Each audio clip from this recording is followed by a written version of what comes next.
LeBron James pinili ngayong umaga ang Philadelphia 76ers hindi dahil sa pera kundi dahil sa legacy. Sa edad na 41-year-old, muling yumanig ang mundo ng NBA matapos piliin ni LBJ ang Philadelphia 76ers sa halip na tumanggap ng mas malaking kita sa ibang kupunan. Sa halagang $8 million sa 2 years, ipinakita ni LeBron James na ang pinakamahalaga sa puntong ito ng kanyang karera ay hindi lang ang laki ng kanyang kontrata o pera na matatanggap sa ibang kupunan, kundi ang pagkakataong makadagdag ng isa pang kampyonato sa kanyang makasaysayang legacy sa NBA. Marami ang nagtataka kung bakit tinanggap niya ang mas maliit na kontrata. Ang sagot niya ay simple lang, championship ang kanyang pangunahing layunin. Ang kontrata ay may player option sa Philadelphia. Sa ikalawang taon, ang kontrata ay mayroon din player option na binigay ng Philadelphia sa kanya sa loob ng 2 taon, kaya nasa kanya ang desisyon kung maglalaro pa siya o tuluyan ng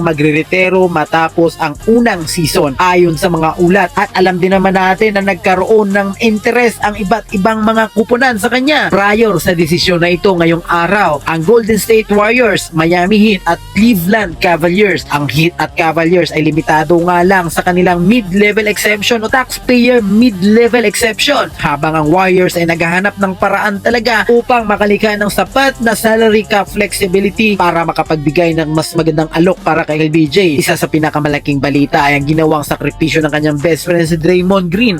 Ayon sa mga ulat, alam naman natin na handa niyang bawasan ang kanyang kikitain ng napakalaki panibagong kontrata upang mabigyan ng Warriors ng mas malaking salary cap space o salary cap flexibility. Ito ang tawag ng paglikha ng mga dagdag na space sa payroll upang makapirma ang isang malaking free agent. Gayunpaman, sa kabila ng pagsisikap ng JSW, pinili pa rin ni LBJ ang Philadelphia 76ers. Para sa mga bagong nanonood pala ng NBA, ang mid-level exception na tinatawag ay ito ang special policy ng salary cap na nagbibigay daan sa isang team na makapagpapirma ng free agent kahit lampas na sila ng salary cap. Hindi ito nangangahulugang walang limitasyon ng gastos. May nakatakdang halaga at mga kondisyones, depende nga lang yan sa financial status ng team. Kaya kahit gustuhin pa ng ibang team na mag-alok ng mas malaking kontrata, maaari silang hadlangan ng mga patakaran ng salary cap system. Samantala, ang Philadelphia 76ers ay isa sa pinakamatandang franchise sa NBA.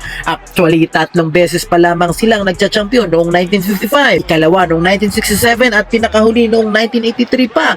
Ngunit mahigit 4 na dekada na silang hindi muling nakahawa ng Larry O'Brien Trophy. Ngayon, umaasa ang buong Philadelphia na si LeBron ang magiging leader na magwawakas sa napakahabang title drought. Hindi lang siya 4 na beses nag-champion at finals MVP, kundi isa rin sa pinakamahusay na playmaker at leader sa kasaysayan ng NBA. Ang kanyang karanasan, ang basketball IQ at kakayahang pagandahin ang laro ng kanyang mga kakampi ang inaasahang magpapalakas kina Joel Embiid, Tyrese Maxey, Jaylen Brown at VJ Edgecombe. Sa tingin ko, kapag magtatagumpay ang project na ito, maaring hindi $8 million na kontrata ang maalala ng mga tao, kundi ang desisyong pinili ni LeBron ang legacy kaysa sa pera at ang pagkakataong maibalik sa kampyonato ang Philadelphia pagkatapos ng mahigit na 43 taon.